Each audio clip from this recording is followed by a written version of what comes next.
motivation? What is it good for? Why do we need it? What are the benefits of it? How do we obtain it? Luca, over to you.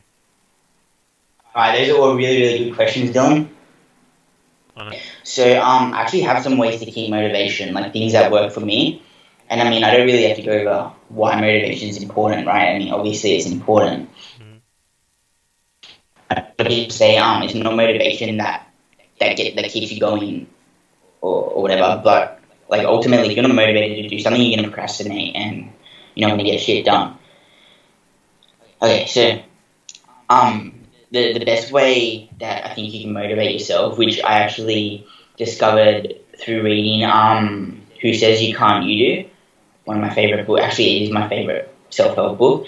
Um, is that most people in life, like generally when you walk around and see people, if they got to do something, like maybe wash their car or maybe something more complicated, like start a business, whatever it is, most people focus on the hardships of doing that. So, for example, if you're gonna wash your car, they're gonna focus on getting up off the chair, picking up the keys from the table, going to the car, getting in the car, driving to the car wash, getting your car washed, coming back home. You know what I mean? Yeah.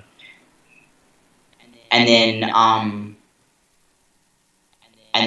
actually, I'm gonna turn this around now. I'm gonna say that they're going to wash their car at home and that they're going to focus on all those things and wash their car at home, but they're not going to want to do it because they're focusing on all those things, right?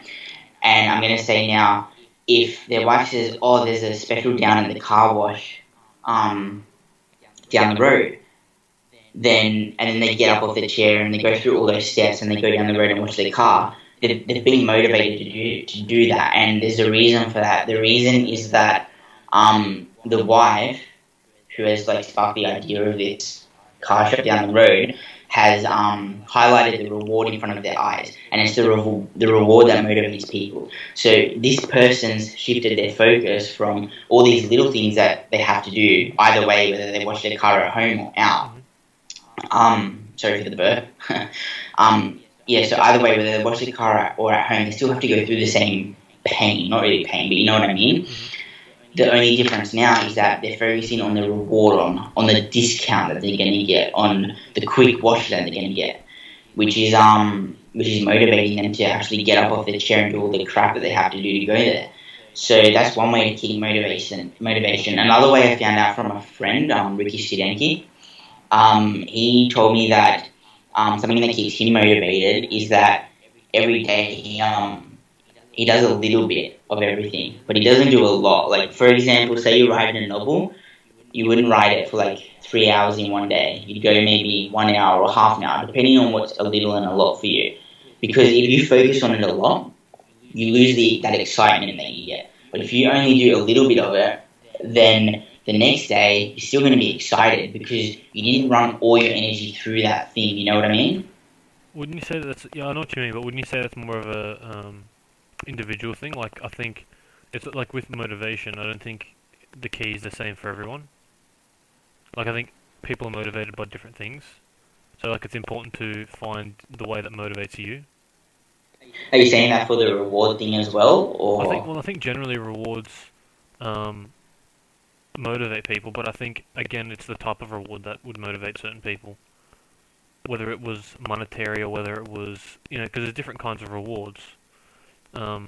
Rewards, like, That's a really good point. and it's even in PE we learnt about motivation, and it was although it was more basic, it was basically you learn the different kinds of motivation. So you learn positive and negative motivation, and intrinsic and extrinsic motivation. So positive and negative is pretty self-explanatory. It's either positive motivation, so if you do something well, someone will praise you for it, and negative is more you'll get blasted for it. So if you do something wrong, let's say you're playing a sport and you do something wrong, you'll get basically not in trouble for it, but you'll get yelled at or something like that. So it's negative. Whereas then you got intrinsic and extrinsic. So intrinsic is motivation that comes from within, which is yourself wanting to do well or yourself wanting to create something or whatever it may be internally that drives you. And extrinsic is something external, so like a reward.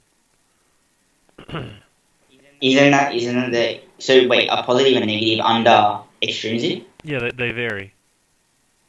Because you could have Alright. as a extrinsic. Let's say if you don't perform, um, you don't get paid. That's a negative extrinsic. Does Okay, that make yeah, sense? that makes sense. Yeah. Okay, so I mean, we both provide good views on it. I think that like the reward thing is like more of a constant, but as you said, the type of reward changes depending on, or the motivation changes depending on who the person is, because different people want different rewards. With the focus thing, I don't know, it works really well for me. Not the focus thing, sorry, with the doing a little bit every day, it works for me really well. Yep. I don't know, maybe people should try it, check if it works for them. That's what you have to do. You have to try things. But I want to ask you, what do you think is a good motivator? What works for you as well?